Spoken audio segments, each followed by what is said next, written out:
colocação que foi feita ainda nos anos 80 pelo Adam Schaff, quando ele comparou a diferença, estabeleceu a diferença entre as formas anteriores da tecnologia e a forma contemporânea da tecnologia.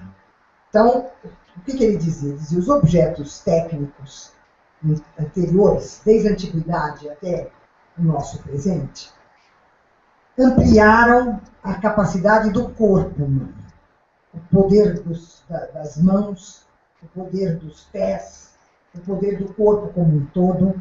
Se você toma o primeiro objeto técnico, a alavanca, ou a pá, ou a polia, né? E depois os outros objetos técnicos, você vai ver que é sempre uma ampliação da capacidade do nosso corpo. Quando você passa para a revolução científica moderna, há uma passagem do objeto técnico, que é um objeto que é construído por experiência, por rotina, por transmissão de mestre para discípulo. Você passa por um outro tipo de objeto técnico, que é o objeto tecnológico, propriamente dito, que é o objeto que é um instrumento que, para ser construído, precisa de conhecimento científico. E, ora, esses objetos tecnológicos, eles mantêm o princípio do crescimento da força do corpo. Porque eles fazem aumentar o quê? Aumentar, por exemplo, o poder da visão. Aumentar o poder de controle do tempo. É isso que eles fazem. Não é o que acontece com os nossos objetos tecnológicos, objetos produzidos pela sociedade da informação. Aqui, o que se ampliou, o objeto tecnológico é uma expansão do cérebro, do sistema nervoso. Então, isso significa que a posse de informação e a distribuição de informação se tornou o coração do mundo capitalista contemporâneo, que é proletário, né? E a questão que me preocupa, que é a questão que eu tenho colocado muito para vocês que entendem disso, é quem é que tem o controle da massa de informação existente no planeta? Quem é que gere essa massa imensa de informação planetária? Com que finalidade? Através de que instrumentos e de que mecanismos? E o que acontece conosco, pobres mortais, que usamos esses instrumentos, mas não nos damos conta de que, por meio deles, nós estamos sendo vigiados e controlados, né? O caso do Snowden, para mim, é o mais nítido de que você está sob vigilância e sob controle do Marco Civil da internet, como um gigantesco trabalho político-democrático para interferir nesse processo no qual nós seríamos inteiramente controlados e vigiados. Então, eu acho que é um passo de luta democrática essencial nessa sociedade em que nós vivemos, que é a sociedade da informação, essa discussão. Hoje, propriedade intelectual é um dos principais contenciosos do século XX. Por isso que no Marco Civil, nós vamos falar à frente, vieram todas os malas, que eu vou falar, vieram as organizações de propriedade intelectual comandadas pela Globo, que é uma iludida nesse aspecto. Depois eu não estou aqui para orientar a Globo, mas vieram para tentar enfiar no Marco Civil a propriedade intelectual está faltando nesse Marco Civil. E nós tínhamos tirado propositadamente. Segundo, qual que é o outro problema que tem, Helena, para a gente voltar aí?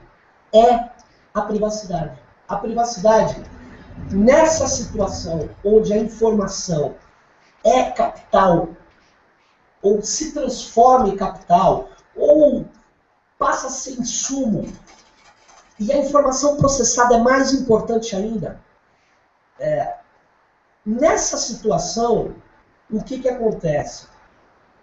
Eu tenho um capitalismo que precisa criar o tempo todo, que precisa de consumidor. Eu preciso modular o consumo. Eu não estou falando de manipulação no sentido da velha mina. Não é isso, não. Eu quero que você ande por aí afora, seja livre e leve meus aparatos tecnológicos, meus apetrechos tecnológicos. Eu te dou tudo e te dou de graça. Você leva teu celular, eu ponho tudo no teu celular, você fica feliz pra caramba, você é livre. Você vai, assim, que nem aqueles andam pelo mundo afora, liga o celular, pega em todo lugar, acessa a internet, eu te dou tudo na internet. E você prazerosamente usa essas tecnologias. E vai me dando informação sobre o seu uso. Eu tive uma experiência que eu conto sempre, porque ela foi tão alucinante para mim, que eu passei a contar para que alguém pudesse me esclarecer. E os 2 colegas e companheiros que estão aqui do lado foram os únicos que me esclareceram o que é que tinha acontecido. Então, vou contar o caso. Eu precisava fazer uma mudança no meu plano de saúde. Então, eu telefonei. Ainda uso telefone, né? Telefonei. E lá disseram para mim, a senhora tem que fazer isso por internet. Então, mandei uma cartinha do plano de saúde, explicando as mudanças que eu queria fazer.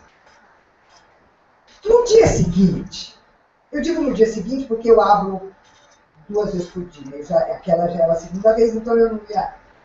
Pode ser que tenha sido imediatamente, eu não sei. Eu abro minha internet e não é mentira. Gente, tinha umas 30, 40 mensagens de planos de saúde.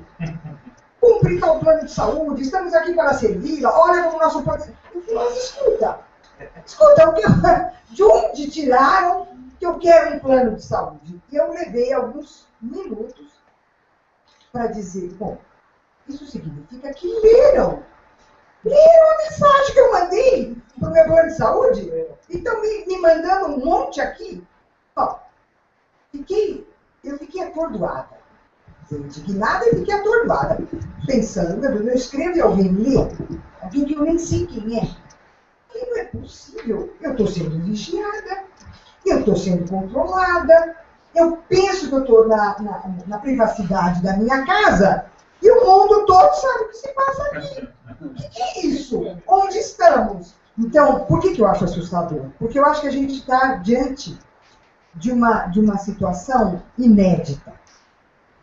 As experiências mundiais das redes sociais mostram o potencial libertário, o potencial democrático, a maneira de quebrar o monopólio das grandes empresas de comunicação, a maneira de fazer com que você tenha o direito e a liberdade de passar as informações que você quiser, de escrever, de mandar para as pessoas.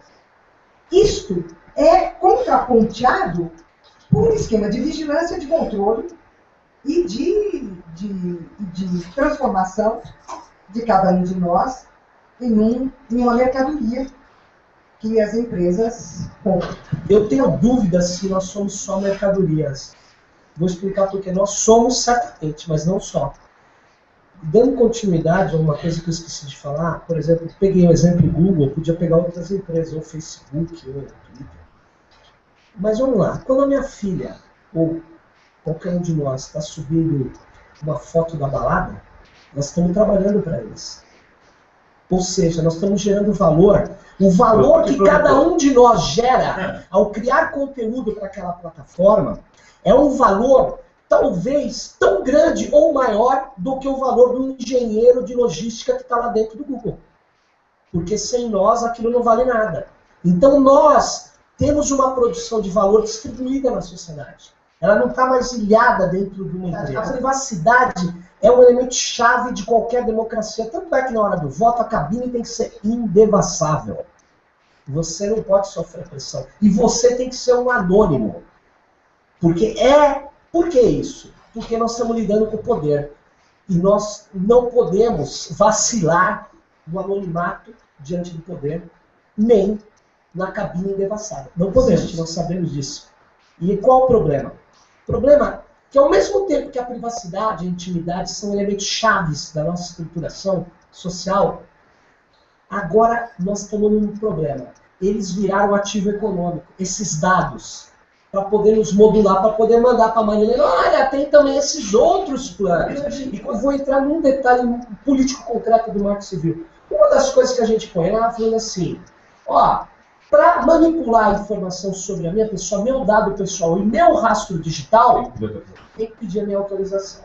Aí você vai falar, o cara dá, eu sei, mas é uma batalha de convencimento, de esclarecimento. Se ele for obrigado a pedir minha autorização, é um pouco diferente dele ir manipulando os nossos dados, armazenando, processando, e a gente, tudo bem, porque o cidadão comum vai receber tanto pedido de autorização que nós temos que ir, o termo é hipertrofiar o capitalismo.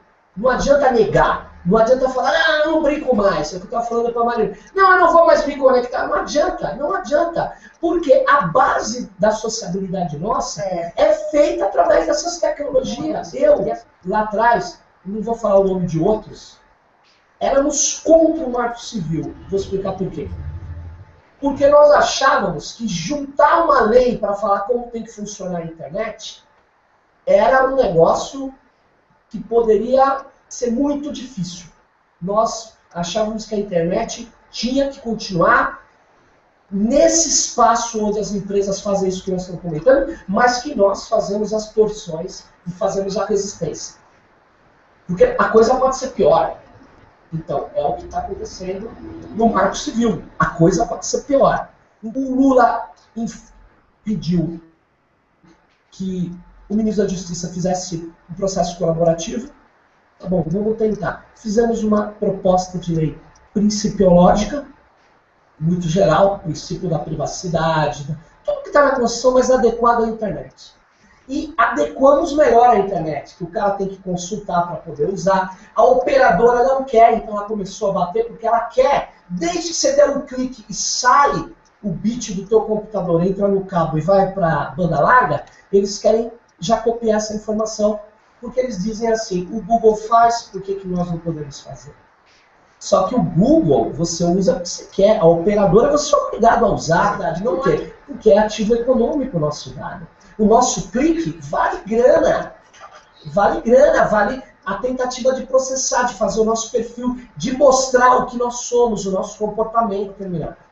O Marco Civil do jeito que está, ele tem algumas vantagens na privacidade, esse princípio de ter que consultar, isso está lá, na última versão que eu li, que saiu agora do Molon, mas tem recuos graves que nós precisamos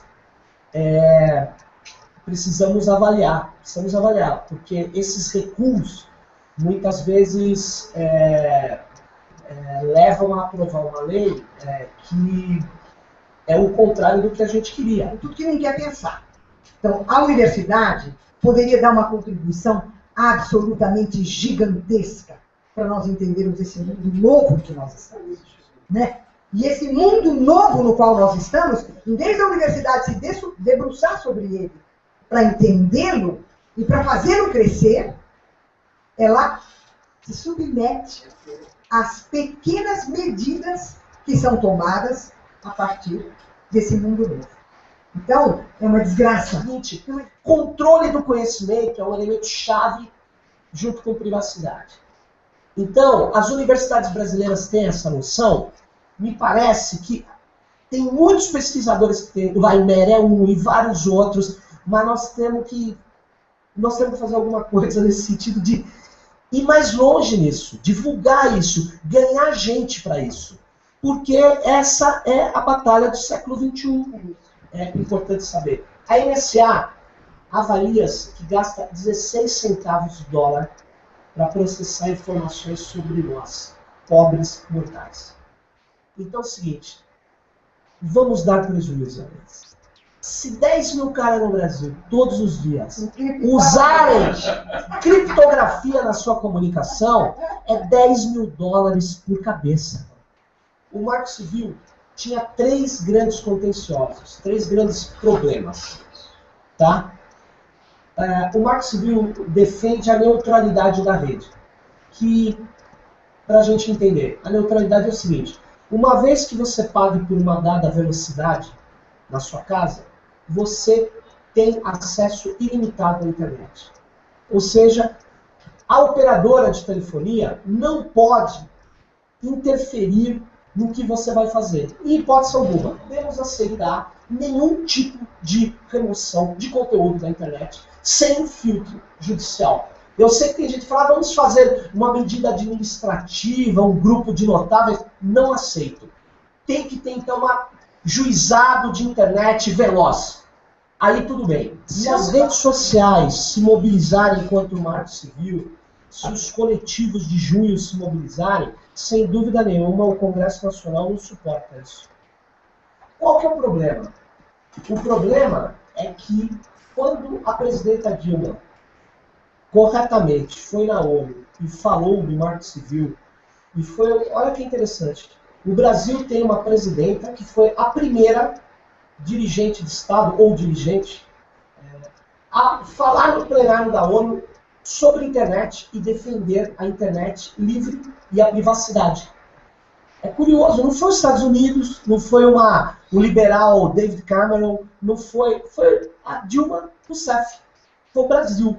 O que mostrava que vários estrangeiros que vinham aqui, até o Lawrence Lasky, até o criador da web, o Tim Berners-Lee, diziam, olha, esse marco civil, se for aprovado, vai ser referência no mundo. O mundo vai falar, nós temos que aprovar uma lei que nem no Brasil. Mas não é possível, pelo menos para mim, fazer de conta que o mundo não sofreu uma mutação gigantesca. E que é preciso compreender essa mutação para poder intervir no mundo.